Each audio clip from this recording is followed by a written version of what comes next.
Hello friends, welcome to my channel Jitu Education. তো আজি আমি ডিসকাস কৰিম এছামিছৰ ইণ্টাৰনেটৰ তিতা মিঠা এই চেপ্টাৰটোৰ যিমানবোৰ 1 নম্বৰ 2 নম্বৰ কুৱেশ্যন হ'ব পাৰে ইম্পৰ্টেণ্ট কিছুমান কুৱেশ্যন সেইবোৰ আজি আমি ডিসকাস কৰিম। তো ইণ্টাৰনেটৰ তিতা আৰু তিতা মিঠা এই পাৰ্টৰ লিখক কোন? এই পাৰ্টৰ লিখক হৈছে ডক্টৰ প্ৰণীয় দত্ত। তো ইয়াৰ মানে আমি দেখি আছোঁ যে যিমানবোৰ এক্সাম গ'ল চবতে মেক্সিমাম 1 নম্বৰ কুৱেশ্যনে বেছি আহি আছে। তো 1 নম্বৰ এই কুৱেশ্যনটোৰ ওপৰত বেছি গুৰুত্ব দিছে কাৰণ আগৰ নিচিনা এতিয়া 5 নম্বৰ 6 নম্বৰ 3 নম্বৰ সেনেকুৱা কুৱেশ্যন বেছি নাহে, খালি এতিয়া 1 নম্বৰ কুৱেশ্যনে বেছি আহে। তো আমি আমাৰ ভিডিঅ'টোত 1 নম্বৰ কুৱেশ্যনটোৱে বেছি থাকিব। তো ভিডিঅ'টো চাই থাকক। ফাৰ্ষ্টৰ কুৱেশ্যনটো হৈছে যে ডক্টৰ প্ৰণীয়া দত্তই কোনখন বিশ্ববিদ্যালয়ৰ পৰা PhD ডিগ্ৰী লাভ কৰিছিল? এইটো হ'ব এনচাৰ গুৱাহাটী বিশ্ববিদ্যালয়ৰ পৰা।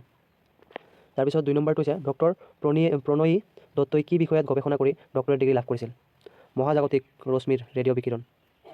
তাৰপিছত 3 নম্বৰটো হৈছে দেউতাকে কুঁৱলীক কিয় কম্পিউটাৰ উপহাৰ দিছিল?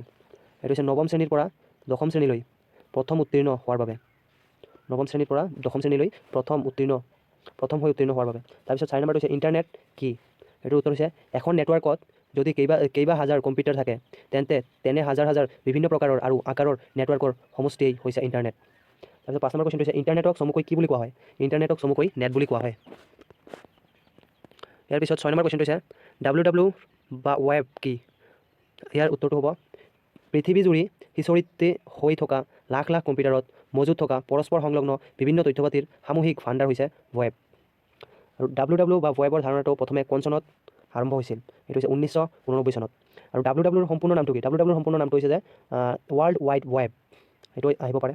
তাৰপিছত 8 নম্বৰ কুৱেশ্যনটো হৈছে WW বা ৱেবৰ ধাৰণাৰ বীজটো প্ৰথমে কোনখন চহৰত অংকুৰিত হৈছিল? এইটো হৈছে ছুইজাৰলেণ্ডৰ জেনেভা চহৰত। তাৰপিছত 9 নম্বৰ কুৱেশ্যনটো হৈছে কুঁৱলীয়ে প্ৰথমে কালৈ ইমেইল কৰিছিল? ইয়াৰ উত্তৰ হ'ব তাইৰ বান্ধৱী শ্বেৰণলৈ।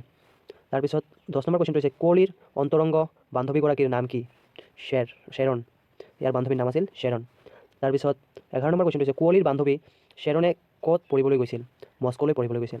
তাৰপিছত 12 নম্বৰ কুৱেশ্যনটো হৈছে পূজাৰ বন্ধত কুঁৱলীহঁতে ক'লৈ যোৱাৰ সিদ্ধান্ত লৈছিল? দক্ষিণ ভাৰতলৈ। তাৰপিছত 13 নম্বৰ কুৱেশ্যন হৈছে ইণ্টাৰনেটত সঘনাই ব্যৱহৃত হৈ থকা WWW নো কি জানিবলৈ কুঁৱলীয়ে ক'ত সন্ধান কৰিছিল? গুগলত। তাৰপিছত 14 নম্বৰ কুৱেশ্যনটো হৈছে কম্পিউটাৰটো একান্ত নিজৰ সম্পত্তি ৰূপে পোৱাৰ পাছত তাইৰ মনটো যেন থৌকি বাথৌ হ'ল। ইয়াত তাই বুলি কাৰ কথা কোৱা হৈছে? ইয়াত তাই বুলি কুঁৱলীৰ কথা কোৱা হৈছে। আৰু WWWৰ ফুল ফৰ্মটো হৈছে ইয়াত ৱৰ্ল্ড ৱাইড ৱেব। তাৰপিছত 15 নম্বৰ কুৱেশ্যনটো হৈছে ভাইৰাছ কি? ইয়াৰ উত্তৰটো হৈছে ভাইৰাছ হৈছে এক ধ্বংসাত্মক অভিপ্ৰায়েৰে প্ৰস্তুত কৰা এক কম্পিউটাৰৰ প্ৰগ্ৰেম।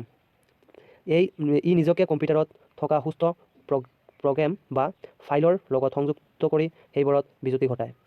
তাৰপিছত 16 নম্বৰ কুৱেশ্যন হৈছে কুঁৱলীক এণ্টিভাইৰাছ ছফ্টৱেৰ অন্তৰ্ভুক্ত কৰি দিয়া বাইদেউগৰাকীৰ নাম কি আছিল? এইটো হৈছে চাৱানা বাইদেউ। তাৰপিছত 17 নম্বৰ কুৱেশ্যনটো হৈছে কুঁৱলীৰ ভায়েকৰ নাম কি আছিল? কুঁৱলীৰ ভায়েকৰ নাম আছিল নিয়ৰ। তাৰপিছত 18 নম্বৰ কুৱেশ্যনটো হৈছে কুঁৱলীৰ চাৱানা বাইদেৱে কোনটো বিষয়ত গৱেষণা কৰি আছিল? পদাৰ্থ বিজ্ঞান বিষয়ত। তাৰপিছত 19 নম্বৰ কুৱেশ্যনটো ছ'চিয়েল মিডিয়াত প্ৰচাৰিত উৰা বাতৰিৰ বিষয়ে কোনগৰাকী বাইদেৱে কুঁৱলীহঁতক অৱগত কৰাইছিল? ময়ূৰী বাইদেৱে। তাৰপিছত 20 নম্বৰ কুৱেশ্যনটো হৈছে ইণ্টাৰনেটৰ ভাল আৰু বেয়া দুয়োটা দিশৰ বিষয়ে কুঁৱলীক কোনে বুজাইছিল? চাৱানা বাইদেৱে।